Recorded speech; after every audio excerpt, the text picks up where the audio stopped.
Selamat siang, perkenalkan nama saya Agatha Kristi Panjaitan.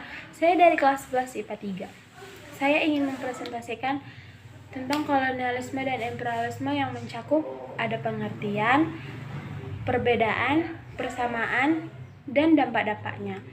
Yang pertama saya akan menjelaskan tentang pengertian kolonialisme. Pengertian kolonialisme adalah sebuah sistem di mana suatu negara menguasai rakyat dan sumber daya negara lain, tetapi masih berhubungan dengan negara asal.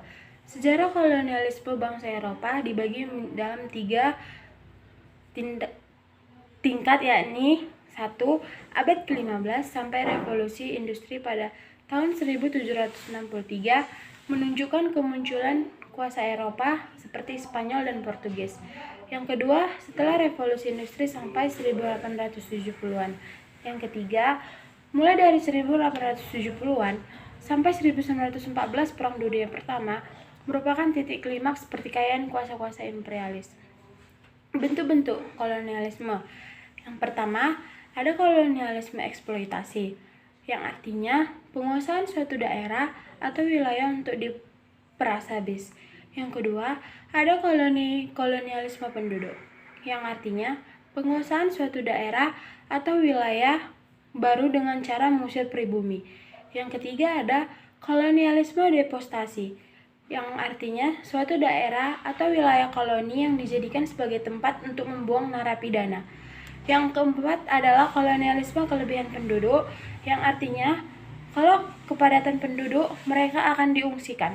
Yang kelima, kolonialisme sekunder, yang artinya bentuk kolonialisme di mana daerah yang dikuasai akan dijadikan sebagai kepentingan militer. Yang kedua, ada imperialisme. Imperialisme adalah sebuah kebijakan di mana negara besar bisa memegang kendali atau pemerintahan atas daerah lain agar negara itu bisa dipelihara atau berkembang. Bentuk-bentuk imperialisme ada berdasarkan waktu munculnya dan berdasarkan waktu penguasaannya. Yang pertama, berdasarkan waktu munculnya ada imperialisme kuno, ada imperialisme modern, dan yang ketiga ada imperialisme ultramodern. Sedangkan bentuk berdasarkan waktu penguasaannya, imperialisme dibagi menjadi 4, yaitu imperialisme politik, imperialisme ekonomi, imperialisme kebudayaan, dan keempat imperialisme militer. Nah, sekarang kita masuk ke dalam perbedaan kolonialisme dan imperialisme. Kolonialisme bertujuan untuk menguras habis sumber daya alam yang ada dari negara yang bersangkutan untuk dibawa ke negara induk. Konsep penting dari kolonialisme ialah terjadinya perpindahan penduduk dari daerah asal ke daerah jajahan. Contohnya negara Indonesia, di mana Belanda membentuk kota Batavia sebagai tempat tinggal bangsa Eropa yang terpisah dari bumi putra. Yang kedua, ada imperialisme. Imperialisme bertujuan untuk menanamkan pengaruh pada semua bidang kehidupan negara yang bersangkutan dengan mengajarkan bangsa yang dijajahnya untuk berbudaya dan memiliki cara hidup yang sama dengan negara induk. Contohnya yaitu imperialisme Inggris di Malaysia dan Singapura.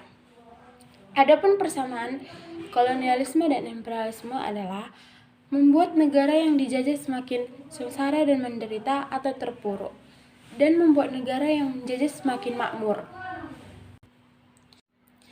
Nah, sekarang kita masuk ke dalam perbedaan kolonialisme dan imperialisme. Kolonialisme bertujuan untuk menguras habis sumber daya alam yang ada dari negara yang bersangkutan untuk dibawa ke negara induk. Konsep penting dari kolonialisme ialah terjadinya perpindahan penduduk dari daerah asal ke daerah jajahan. Contohnya negara Indonesia, di mana Belanda membentuk kota Batavia sebagai tempat tinggal bangsa Eropa yang terpisah dari bumi putra. Yang kedua, ada imperialisme. Imperialisme bertujuan untuk menanamkan pengaruh pada semua bidang kehidupan negara yang bersangkutan dengan mengajarkan bangsa yang dijajahnya untuk berbudaya dan memiliki cara hidup yang sama dengan negara induk. Contohnya yaitu imperialisme Inggris di Malaysia dan Singapura.